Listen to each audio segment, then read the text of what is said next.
The silence on the Vance place wasn't peace so much as a truce. Winter sat on the land like a tired old ranch hand, heavy and unforgiving, and Rowan Pike felt every bit of it in his bones. He leaned against a warped fence post, breath turning white in the Wyoming dusk, and stared at the cattle clustered by the hay yard.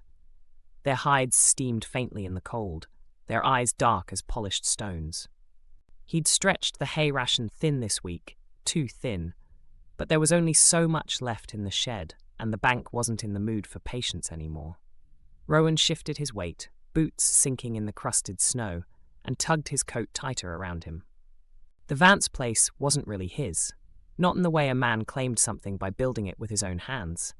It had belonged to his grandfather's old partner, a man named Vance, decades gone now. Folks around Casey still called the property by that name, even though the Pikes had worked it for 30 years. Rowan had inherited it when his father passed 2 winters ago, and what he'd inherited was mostly trouble, rusted balers, a leaning barn, and a mortgage heavier than a winter sky. Still, he stayed. A man doesn't just walk away from dirt his kin had bled into. He put his head down, fixed what could be fixed, and learned to live with the rest. He had no family of his own, no wife, no children. Just the cattle, the wind, and the silence. It wasn't peace, but it was something close enough most days. That night the storm came sudden, boiling down off the bighorns with a fury that rattled windows and drove the cattle into tight huddles along the coulees. Rowan shut the barn doors against the gale and lit a lantern in the kitchen. The house was drafty, every board creaking with the wind, but the stove glowed red, and he was grateful for that. He sat with a chipped mug of coffee gone cold and listened to the storm gnaw at the eaves. The scratching started sometime past midnight.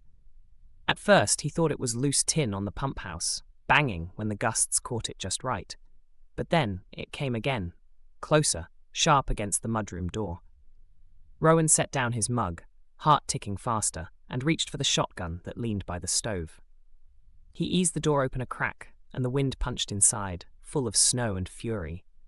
There, collapsed on the threshold, was a dog. Rowan blinked at him, the lantern light catching on a coat matted with ice and blood. A German shepherd, big-boned and powerful even in his ruin, his chest rising shallowly. Rope burns striped both front legs. One flank gaped open in a stitched line of fresh blood. The dog lifted his head once, amber eyes finding Rowan's face with a look so weary and certain it pierced straight through him. Then the animal sagged back into the snow. "Hell," Rowan muttered, and the shotgun clattered forgotten against the wall. He dropped to his knees, hands already moving the way a rancher's do when he finds a calf half dead in a drift. He slid arms under the dog, grunting at the weight, and carried him inside. The heat of the stove wrapped them both, and Rowan laid the animal on a pile of saddle blankets near the fire. He fetched warm water, a rag, the battered first aid kit he kept for calving season. His hands were steady. Years of doctoring livestock had trained him well, but inside he was tight with anger. Those wounds weren't from any predator. They were man's work. He cleaned them, dabbed ointment, wrapped the legs in vet wrap. The big gash he stitched slow, the needle pulling through hide and muscle with a rhythm as old as the plains. The dog never moved, only breathed in shallow whispers, trusting him with a faith Rowan hadn't earned.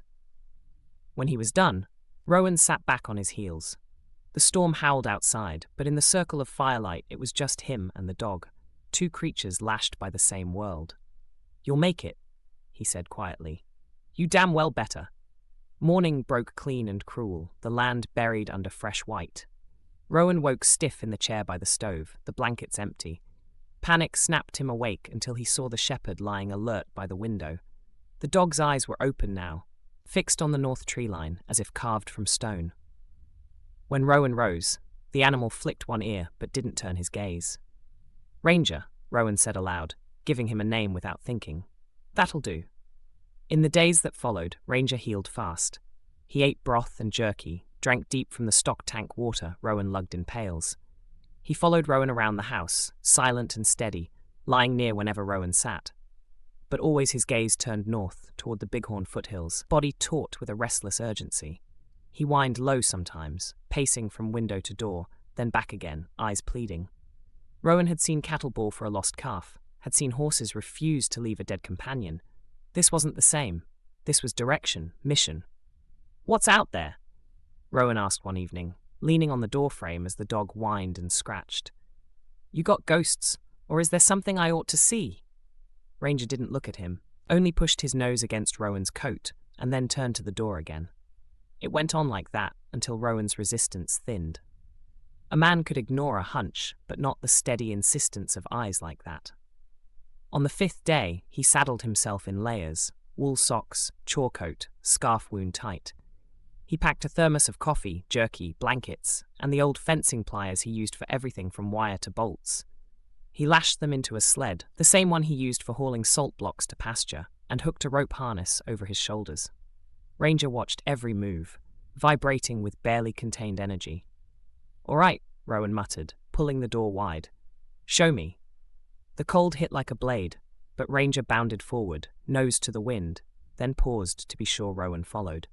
Together they struck out across the pasture, snow crunching beneath boots and paws. The land stretched endless. White fields, black tree lines, the bighorns rising blue on the horizon. Ranger led steady, not wandering, not sniffing after game, but cutting a straight path north with the certainty of a compass. They climbed ridges where drifts swallowed Rowan to the thigh, dropped into coulees shadowed like frozen scars. Ranger waited when Rowan fell behind, amber eyes checking, then pressed on again. Hours passed. The sun swung cold above them, shadows stretching long. At last Ranger halted on a hilltop, body rigid.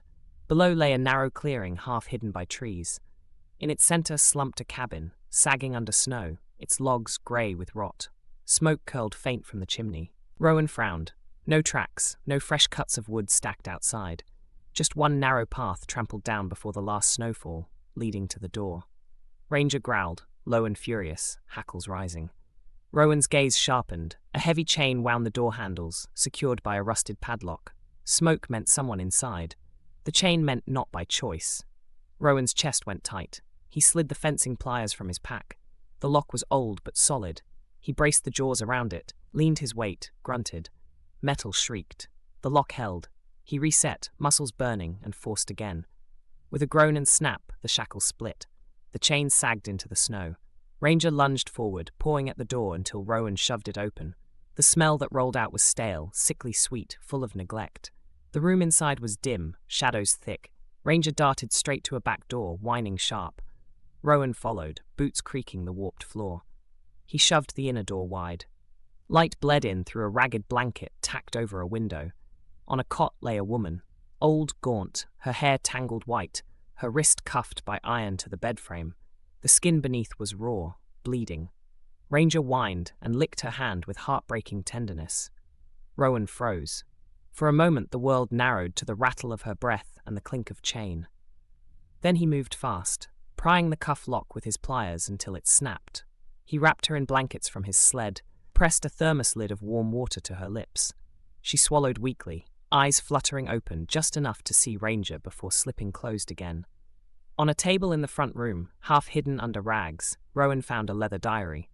The writing inside grew shaky with each page. It told of a nephew, Colton, who brought her here under false kindness, then locked her away for the land deed she refused to surrender. It told of hunger, cold, cruelty. It told of Ranger cast out in rage, left to die, and her prayers he might find someone. Rowan closed the book with a shudder. He looked at the woman, then at Ranger. The dog's gaze was steady, urgent. He hadn't been haunted. He'd been delivering a message. Rowan sat heavy in the lone chair, the diary in his hands, the fire in the hearth sputtering low. For the first time in years, his solitude cracked. He wasn't just a man scraping through winter anymore. He was part of someone else's fight. And outside, in the gathering dusk, boots crunched on snow. Rowan went still, every part of him narrowing to that sound. Ranger lifted his head from the woman's fingers and turned toward the door, a growl rising out of his chest like something old remembering itself. The cabin's thin walls carried the noise of a key fumbling at the outside chain that wasn't there anymore, a muttered curse, the thud of a duffel against wood. The handle turned. The door swung inward and the cold came in first. Then a man with a face half hidden in the raised collar of a good coat he didn't deserve. He stepped into the dim and stopped dead when he saw Rowan standing in the shadows and Ranger planted like a rock between the cot and the doorway. "What the?" he began, and his eyes cut to the back room, then to the fallen chain at his boots. He had that look some men wear when they've gotten away with something long enough to think it's a right. He reached for his belt. Not for a gun, but for the kind of nerve people grab when they're running out of time. "Who the hell are you?" Rowan didn't bother answering. The man's gaze dropped to Ranger. Recognition hit like a slap. "No," he said, breath frosting. "No, I left you for." The rest broke off under Ranger's snarl. "Colton Hart," Rowan said flat, voice low enough to carry weight. The name sat sour in his mouth after the diary. "You've got about 3 breaths to decide what happens next." Colton's eyes flicked to the fireplace, to the kitchen knife on the counter, to the door, measuring angles. He settled on Rowan with a thin smile that didn't touch his eyes. "That's my aunt. You don't know the situation." "I know enough." Rowan shifted a half step, the kind you make when a spooked horse puts weight on its back foot. "Keys. Now." Colton's jaw worked. He tossed a ring of keys across the floorboards, slow, as if every second he could steal was money in his pocket. "She's not right in the head. You'll find out. She thinks folks are after her. She'll sign if she calms down." Ranger took a step forward, and Colton took 2 backward. The German Shepherd's teeth flashed white in the dim, but he held his line, waiting on Rowan's lead. "You've got 2 choices," Rowan said. "Walk out and wait in the snow for the sheriff, or test your odds in here with me and the dog who crawled through a blizzard to undo what you did." Colton's eyes flicked past Rowan into the back room. He saw the cuff dangling open from the bed frame, the raw bleed on Eliza's wrist, the blankets tucked around her with care. For a second, something like panic cracked through his practiced arrogance. He lunged for the counter, grabbed the lantern with one hand and the knife with the other, clumsy with haste. The lantern swung wild against the edge of the table and slipped, smashing on the floor. Kerosene spread in a slick, shining sheet. The fire in the stove breathed in greedily and exhaled across the cabin's dry boards like it had been waiting years for this invitation. Flame ran out from the spill, and the room flared. Heat punched up Rowan's face, and Ranger barked once, a sound like a warning flare. Colton stumbled back, cursing, slapping at the cuff of his coat, where a tongue of fire licked. Rowan didn't watch him twice. He moved for Eliza with the certainty of a man who's pulled calves out of a breach and cut wire off a leg while the herd pressed close in a storm. "Ranger," he barked, and the dog wheeled to his side as Rowan slid arms under Eliza's weight. She was light, terrifyingly so. He wrapped the blanket tighter, tucked her head beneath his chin to shield her from the smoke already leaning low off the ceiling. The door wasn't far. Fire curled up the log wall with a sound like paper tearing, and the old cabin breathed and then began to cough flame from seams he hadn't seen. Colton staggered for the doorway, boot heel skidding on the kerosene shine, and shouldered through into the cold. Rowan went right after. Ranger pressed to his knee, the heat chasing them like a living thing. Outside the night hit Rowan's lungs with knives. He carried Eliza across the clearing to clean snow and set her down on his coat, stripping it off and folding it twice before his knees found the earth. The cabin roared behind them, orange shivering out of the window gaps, smoke punching into the sky in a black column that would be seen for miles. Eliza's eyes cracked open, pupils huge, the whites yellowed with weeks of poor air. "The coat," she rasped, voice scraped raw. "Not yours. Mine. Woodpile. Inside the lining." She coughed and drew a wheezing breath. "Don't let him take it. Not that. It's all that's left of." Her voice frayed to thread. "David." Rowan had read the name enough in the diary that it didn't pinch his ear until she said it like that, with a tenderness that hung in the air even with the fire bellowing. He looked toward the woodpile, half buried in drift, the edge shimmering with heat, but not yet caught. A long wool coat hung across it, dark with age, cuffs singed. He sprinted, grabbed it, and came back fast, fingers already searching the lining. Near the hem, his hand found the lump of oilskin sewn into place with small, tidy stitches. He took his pocket knife to the seam with hands that made fewer mistakes than his head did these days, and peeled out the packet. He didn't open it there. Not yet. He shoved it into his shirt under the flannel where the heat of his chest could keep what was inside from turning brittle. He went back to Eliza and put a hand on her cheek. She had a pulse, thin as thread under his fingers, but there. Ranger leaned close and breathed her in, then pressed his head against her shoulder like a dog does when words would get in the way. Colton had fallen to his knees in the snow a little ways off, beating at the smouldering edge of his coat and coughing. He looked up, eyes watering, and saw Rowan's gaze. He thinned his mouth. "You think you know what's in that? You don't know anything. You didn't build any of this. You roll in like some kind of—" He cut himself off because Ranger had peeled away from Eliza and was standing between them again, body ready, head low. Rowan didn't waste breath answering a man who'd proven what he was. He lifted his eyes to the ridgeline instead and did a quick reckoning of angles and distance. The fire put a fist of smoke in the sky. If anyone was riding fence or pushing cattle up high, they'd see it. But he couldn't count on neighbors at this hour, and the road into this clearing had stopped being a road 20 winters ago. He took his rifle out of the sled, pointed it straight up, and cracked 3 shots, spaced even. The sound ricocheted off the timber and ran down the draws. Distress. Hunters knew it. Ranchers, too. He waited, the world shrinking to breath and heat and cold, and the tiny sound Eliza made each time her chest flexed. Minutes stretched long enough to feel like more than one thing at once. Then Ranger's ears pricked, and he turned his head to the north, tail lifting. Rowan heard it too, the thin insect whine of engines cutting through the emptiness, growing loud, resolving into the bounce and whir of tracks over crusted snow. 2 sleds came over the low saddle, their headlights throwing moth-white tunnels across the clearing, snow rooster-tailing behind. They braked hard. 2 figures swung off. The older one moved with the careful economy of a man who didn't waste steps he couldn't afford to give away. He took in the cabin, the woman on the ground, the man kneeling with a dog pressed to his thigh, and the other man a few yards off, with panic still skittering around the edges of him. He lifted a hand in a calm line. "Evening," he said, voice steady. "Sheriff Hank Rourke, Johnson County. Let's not make any more trouble than we've already got here." Rowan let the rifle drop on its sling and lifted both hands away from anything that might frighten a lawman who'd spent too many winters walking up on bad scenes. "Rowan Pike," he said. "Ranger here found her. She needs a medic more than talk."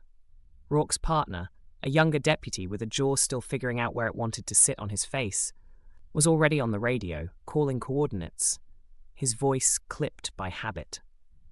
The sheriff went to one knee at Eliza's side and pressed fingers to her throat, then to the inside of her wrist where the skin was raw. He glanced at the open cuff on the bed of blankets, then at the dog shadowing every move with fierce attention. "All right," he said softly to Eliza, and though she might not have heard, something in her face eased like a horse when you lay a steady hand on the neck. "Colton Hart," the sheriff said next without looking at him, voice flattening. "Stand up slow. Hands where I can see them." Colton stood, lifting his hands shoulder high, trying for wounded dignity and landing in something more like petulance. "It's not what it looks like," he started, but that sentence had done so little honest work in the history of the world, it died in the air between them. The deputy crossed and cuffed him, frisked him with brisk competence, and marched him a few paces off. The radio chattered. "Birds 20 out," the deputy said. "Paramedics staged on the county road with a track rig. Sheriff, they want to know if they're setting the LZ in the clearing." Rourke looked at the cabin and then up at the sky, where sparks from the roof were already lifting with the heat into a snow globe of ash. "Tell 'em yes, and make it quick," he said. "We don't have time to go anywhere else." He turned to Rowan. "You do this?" He jerked his head at the lock on the door, now blown open and hanging like a broken jaw. "Had to," Rowan said. "Wasn't any other way. Found a diary. She's been here a while." "Diary," Rourke repeated. Not a question, just setting the word down on the table for later. His eyes flicked to Rowan's shirt, where something stiff under the flannel made a hard edge. He didn't ask about it. Not yet. He slid a foil blanket from a pack, one of those noisy things that keep a human's heat where it belongs, and wrapped Eliza tight. Ranger pressed his nose to her cheek and huffed warm air like a small furnace. The helicopter came as a growing heartbeat on the air, then a flood of wind and white when its spotlight found them. Snow rose in mad spirals. Rowan shielded Eliza's face, and Rourke put a hand on Ranger's collar until the dog knew the sky monster wasn't theirs to fight. The medics moved fast and certain, voices loud and calm. They took Eliza into their hands with the same reverence Rowan had seen old-timers use on a saddle passed down 3 generations. In a minute, she was strapped and lifted and moving toward the machine that would split the night open for her. "You riding?" one of the medics shouted to Rowan, voice slashed by rotor beat. Rowan looked at Ranger, at the dog who had chosen him once in a storm, and then again every time he had stared north. He put his palm against Ranger's head. "I can't leave him," he called back. The medic nodded once, businesslike, then vanished into the flurry. The helicopter lifted, turned into the wind, and went, shrinking to a star, and then less. When the noise thinned, the world felt big again. The cabin collapsed in on itself with a groan, sending a sheet of sparks into the sky that drifted down like a cruel kind of confetti. The deputy shoved Colton into the snow beside the sleds and read him his rights in a voice that didn't invite conversation. Rourke stood with Rowan for a moment in the wash of heat. "You did right," the sheriff said, as if that mattered, and it did. Rowan swallowed. "She said there were papers," he said, "sewn into the coat. I've got 'em." He pulled the packet from his shirt, the oilskin damp with his sweat and the world. He held it out. Rourke didn't reach for it yet. "You open it." "Not here," Rowan said. And that was the truth, and the truth laid something easy between men who had to work together quick. "I read enough in the diary to know Colton's after a deed." "Uh-huh." Rourke took the packet then, slid it inside his own coat, where law had pockets for things like that. "We'll inventory it downtown with the county attorney. You can ride in behind us, or come in the morning for your statement if you need to see to your—" He nodded at Ranger, who looked back with the unblinking dignity of a creature that had earned a say in human plans. "I'll follow," Rowan said. "After I water him, I'll be at Sheridan if they'll let me." "They'll let you," Rourke said, and that wasn't a promise so much as a fact, spoken by a man who knew how to make facts behave. The rest of that night came in fragments. The sled ride down the ridge felt longer than the climb. The deputy took Colton into Casey, while Rourke waited for Rowan to lash what was left of his gear into the salt sled. Ranger trotted without complaint, staying close enough that if Rowan fell, he would have tripped over him. The stars were knives, and the moon was a plate hung too high. By the time Rowan got the truck started on the county road, his hands had to learn the keys again. He hooked the sled to the hitch, got Ranger into the cab, and turned the heater up cruelly high. The dog put his head in Rowan's lap for 1 mile, then sat up and watched the road like a man who didn't trust the night to mind its own business. Sheridan Memorial was too bright. The hallways smelled clean in ways that made the cabin hours behind them feel like a fever dream, and every beep and blink felt like something impatient with the slow way a body takes to knit. They wouldn't let Ranger inside, not at first, until a nurse with a braid like the rope Rowan kept on the corral gate came out to the truck on her break and looked into eyes that had crossed mountains to bring her a person. She made a phone call that mattered, and a space was found in a quiet corner by a glass door where a dog could lie and watch over the world he had just changed. Rowan slept in a chair more than he didn't, his chin to his chest, waking when the nurse with the braid touched his shoulder, or when Ranger's nails clicked once on the floor to say a doctor needed telling. Eliza lived. It was a thin kind of living at first, a match sheltered between 2 hands, but it burned brighter with each day they cut the tether of neglect from her. She slept heavy, woke in small pieces, and each time she opened her eyes, the first thing she looked for was the shape of Ranger at the door. On the 3rd morning, Rowan went to the sheriff's office and sat in a room with pale walls and a table that had known too many knuckles, and told the story in a straight line from the scratch at the mudroom door to the rotor wash over the clearing. Rourke listened without a pen in his hand, like men used to before the world got noisier. When Rowan finished, the sheriff slid a cup of coffee across. "County attorney's got the diary," he said. "And those papers. They are what you thought. Deed and mineral rights signed decades back by Eliza Hart." He paused, watching the way Rowan held his cup. "David Pike." Rowan set the cup down. Even expecting it, even half knowing it from Eliza's half words, and the way the name haunted the diary's margins, seeing it spoken onto the table took the breath out of him. "Pike," he said softly. "Not Vance."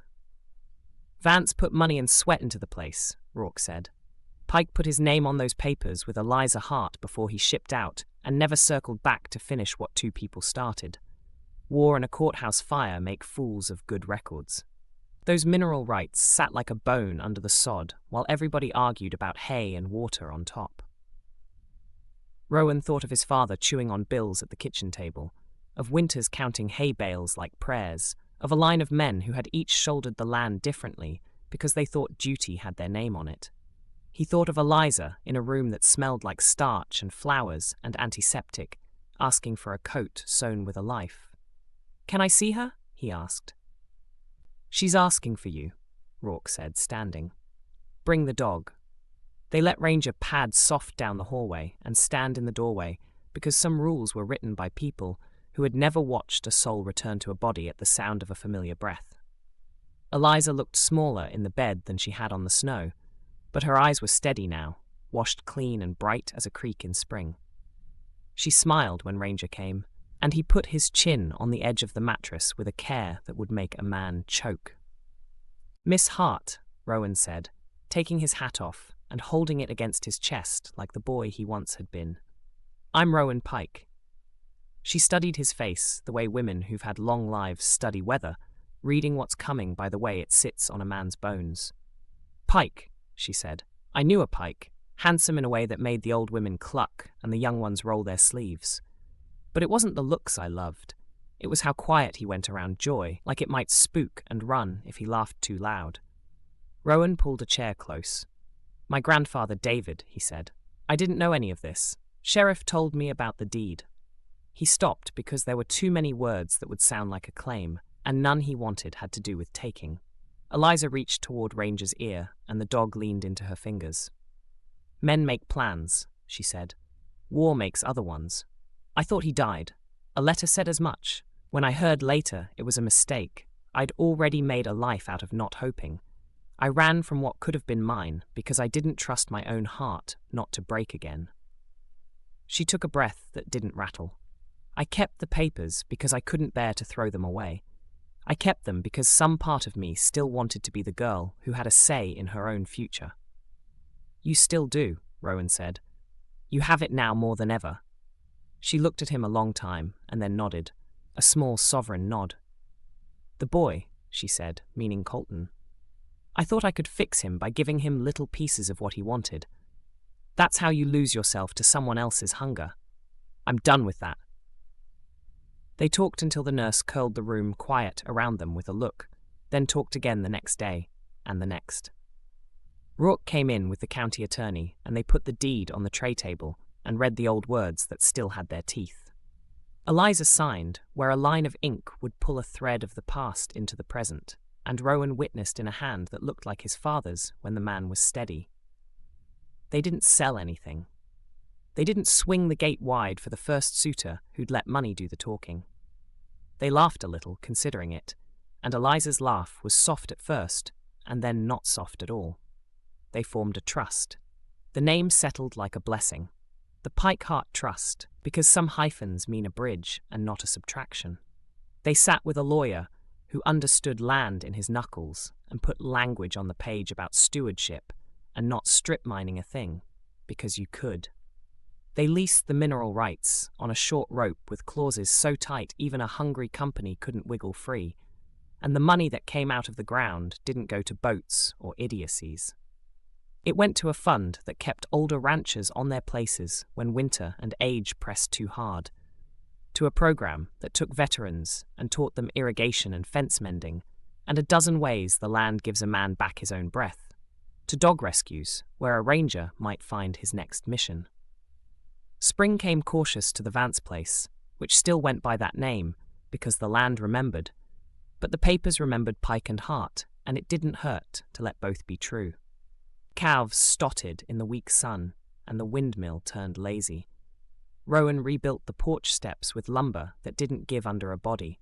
and put a bench by the door sturdy enough for a woman to sit and watch what she'd helped make right. Eliza moved slow but steady, wrist wrapped in a cuff of gauze, as white and neat as the apron she'd worn in some other life. She told stories about David Pike's laugh, about the way he'd tilt his head when he listened, like he was making room for your words. Rowan stored those in the same place he kept the map of his pasture lanes, and the knowledge of which calf belonged to which cow, just by the way she bawled. Ranger learned the ranch.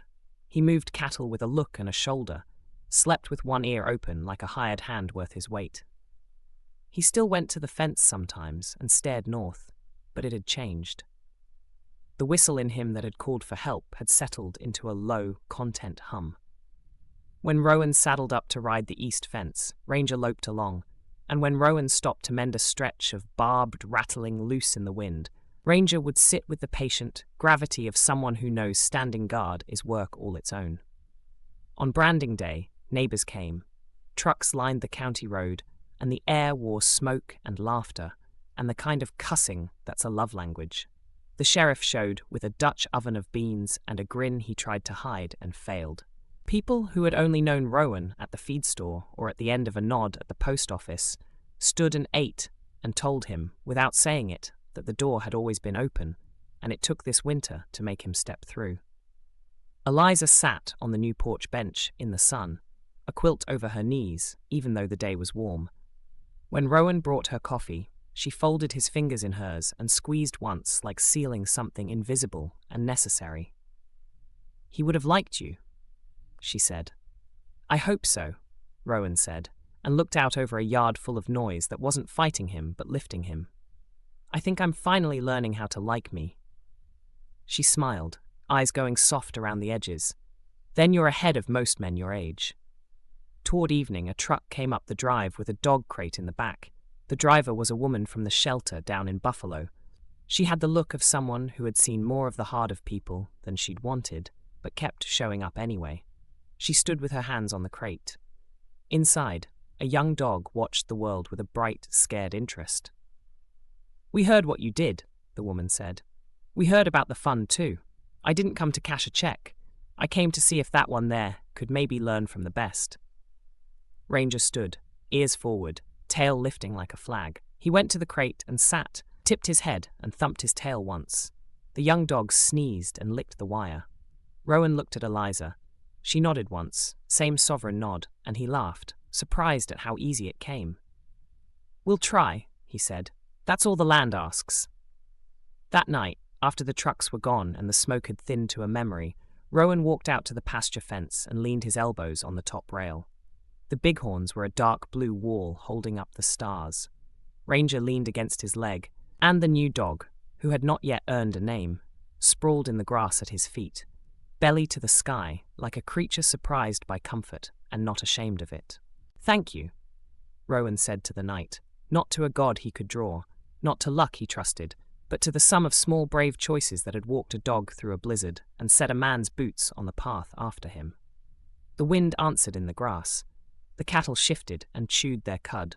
Somewhere a coyote sang to the thin moon, and nobody went running to make it stop. Behind him, the old house creaked the way old houses do when they're happy being what they are. Inside, on the kitchen table, the deed lay under glass with 2 names and 1 promise. In the bedroom, a woman slept with her hand out, so a dog could rest his head near it if he wanted to. Morning would come early, and there would be pipe to lay, and a section of fence by the creek that never held, and accounts to balance and hay to line up from men who thought their price was the only one. But morning wasn't here yet. Night gave him a long breath to take, and he took it all the way down. Ranger sighed into his boot, and the new dog snored.